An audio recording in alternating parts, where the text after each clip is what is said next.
Hey guys, কি অবস্থা তোমাদের? আশা করছি সবাই ভালো আছো। কিছুদিন আগে আমি এখানে একটা তরুণতা গাছের চারা বসিয়েছিলাম। একটা চারা থেকে ভাবতে পারিনি এত সুন্দর একটা চারা হবে। আমার মনেই ছিল না, আমার বাগান এসে আমাকে মনে করে দিল।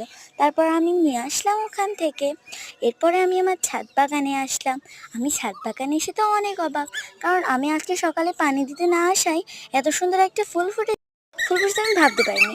সো গাইস, এবারটা আমি কুঞ্চি কেটে নিয়ে আসলাম আমাদের বাঁশের ঝাড় থেকে। এবারটা আমি মাটি মেশাবো। মাটি মেশানোর জন্য নিয়েছি সাধারণ মাটি এবং সারের মাটি।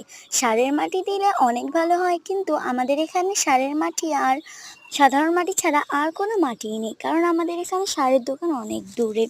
এই জন্য আমি দুইটা মাটিকে মিক্স করে নিচ্ছি। মিক্স করে নেওয়ার পরে আমি এখানে আমার এই সুন্দর একটা তেলের ঢমের ভিতরে রেখে দেবো, সয়াবিন তেলের ঢম এটা। এরপর আমি রেখে দেওয়ার পরে এই যে আমার তরলতা গাছটাকে আস্তে আস্তে ওই টবে রোপণ করে দিতে হবে।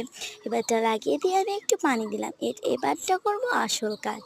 এবারটা আমি এই কুঞ্চিগুলোকে ওর মাঝখান বরাবর করে রেখে দেব।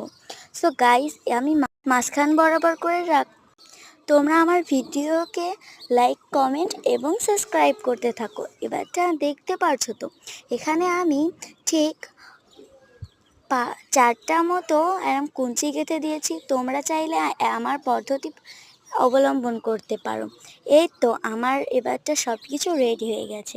আমার ভিডিওকে ভালো লাগে অবশ্যই সাবস্ক্রাইব করে যাবে। বাই বাই, নেক্সট ভিডিওতে